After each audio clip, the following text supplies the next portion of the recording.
Kadar pengangguran di Malaysia meningkat kepada 4.5% tahun lalu, iaitu kadar tertinggi dalam tempoh 27 tahun.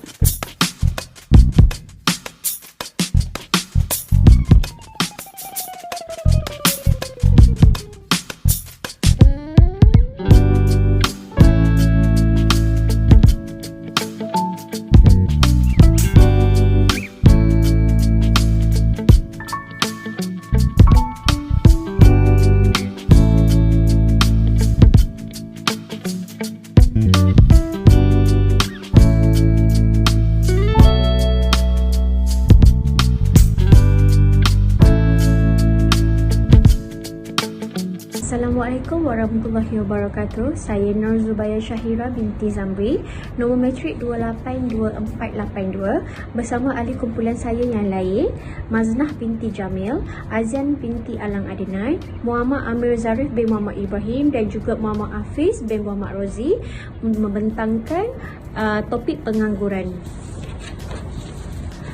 Digambarkan sebagai tenaga kerja yang tidak bekerja, walaupun pada hakikatnya mereka berada dalam kumpulan bekerja yang layak bekerja, daripada Salmon J 1990.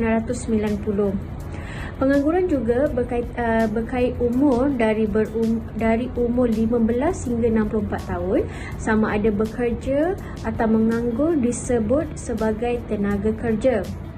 Kategori ini termasuk suri rumah, pelajar, pesara atau penduduk yang tidak berkeupayaan dan penduduk yang tidak berminat untuk mencari pekerjaan.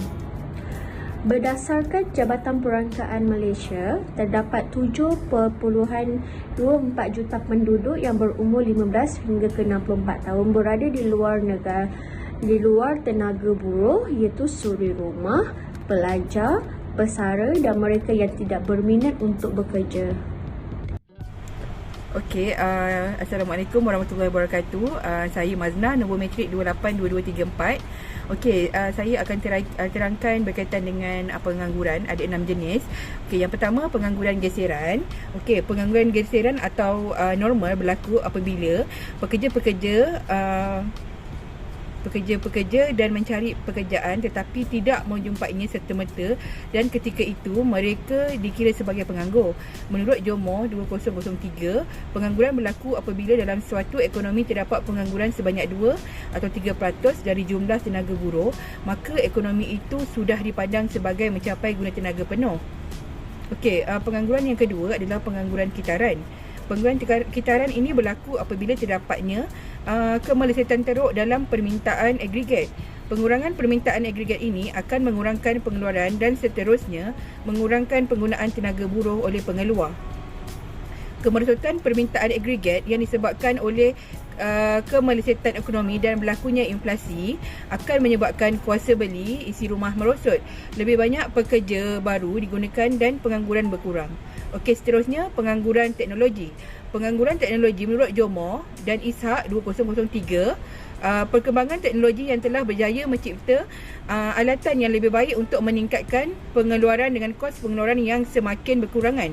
Pembangunan teknologi misalnya menyebabkan keperluan kemahiran baru dalam banyak industri, menyebabkan mereka yang tidak mempelajari kemahiran penggunaan peralatan teknologi moden, mereka kehilangan pekerja. Yang keempat, pengangguran struktur. Pada masa dahulu, sektor pertanian memainkan peranan penting dalam menyediakan peluang pekerjaan yang banyak kepada tenaga buruh. Okey, perkembangan sektor industri dan pembinaan penyumbang terbesar dalam penyediaan peluang. Seterusnya, pengangguran bermusim. Okey, pengangguran bermusim ini juga jarang terjadi dan kebanyakannya berlaku di dalam sektor pertanian dan perikanan. Misalnya, pesawah padi tidak dapat turun ke bendang apabila selesai musim menuai dan terpaksa tunggu hingga musim menanam semula. Selain itu, nelayan pula tidak dapat turun ke laut untuk menangkap ikan pada musim tengkujuh, maka mereka terpaksa menganggur, menyebabkan pendapatan mereka berkurangan dan mereka terpaksa mencari kerja yang lain bagi menyara kehidupan semasa berlakunya pengangguran bermusim.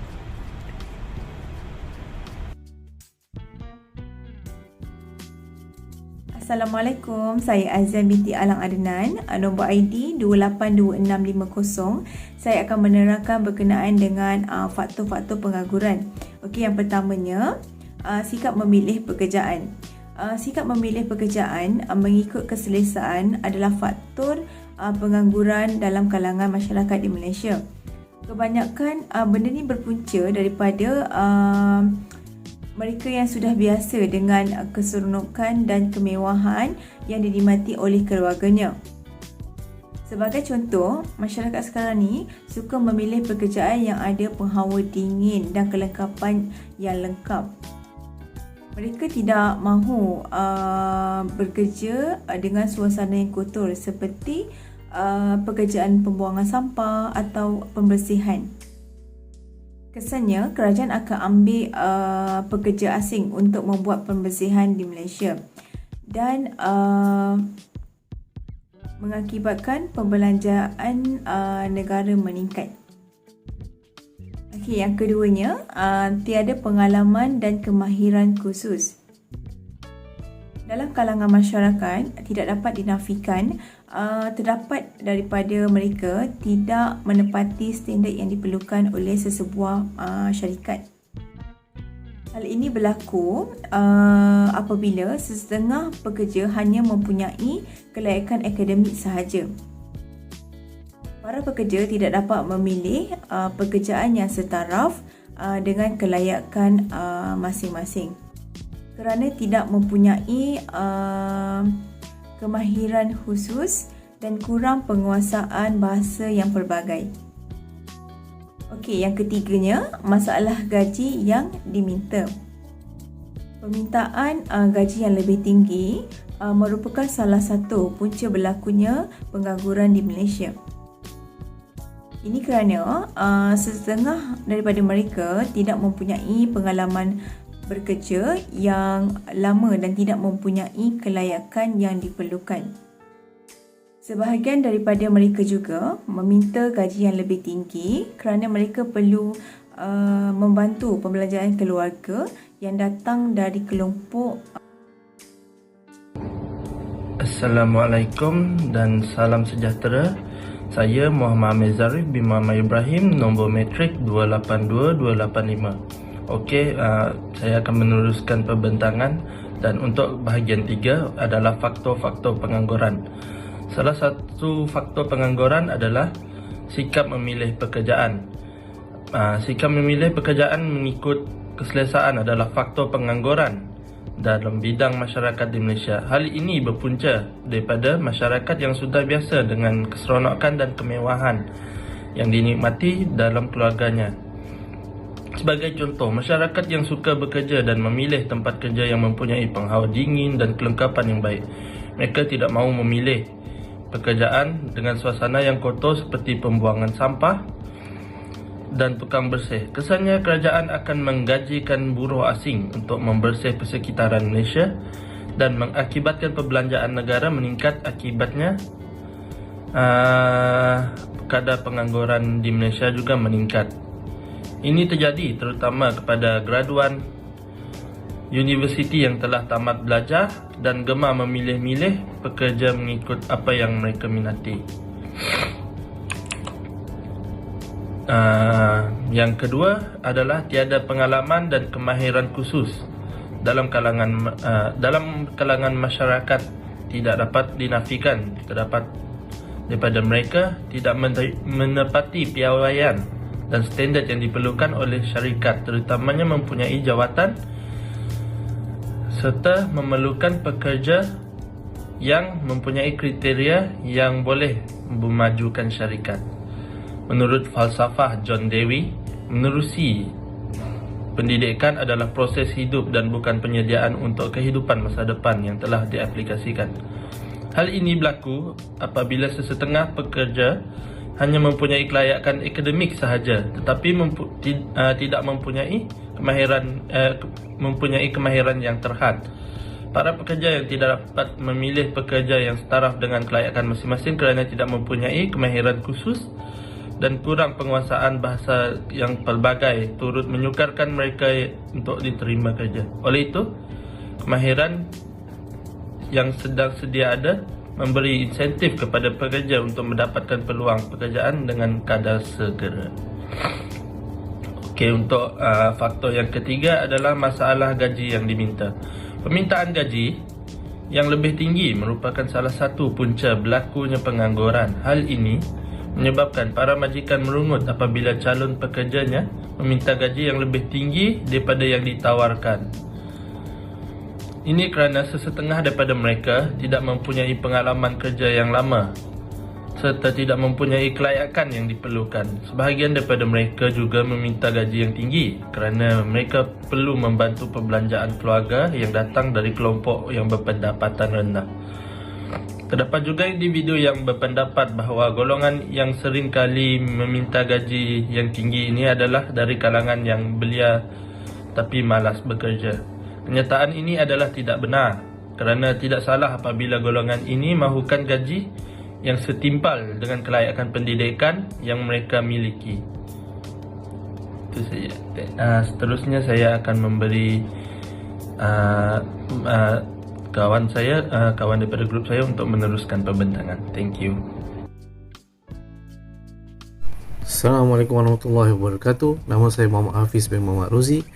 Nombor metrik 282295. Saya akan menerangkan berkenaan dengan langkah mengatasi dan kesimpulan. Langkah mengatasi ialah yang pertama ialah peluang pekerjaan yang banyak. Pengangguran di Malaysia dapat diatasi dengan melaksanakan sejumlah besar peluang pekerjaan. Kerajaan mesti menyediakan pilihan pekerjaan yang lebih khusus agar mereka tidak hanya berjaya tetapi juga maju dalam persekitaran global yang dinamis. Yang kedua, mencuba sesuatu di luar dari bidang. Manusia perlu keluar daripada kepompong kehidupan luar dari bidang mereka ceburi supaya mendapat lebih pengalaman serta ilmu pengetahuan. Walaupun ianya kelihatan kedengaran agak sukar, tetapi ianya perlu dilaksanakan agar berjaya di dalam kehidupan.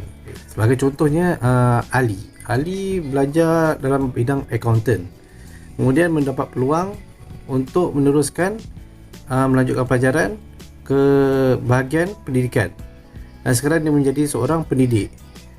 Jadi tidak salahnya jika kita cuba untuk memasuki pekerjaan di luar dari bidang kita. Okey, yang ketiga, mengambil peluang yang sedia ada.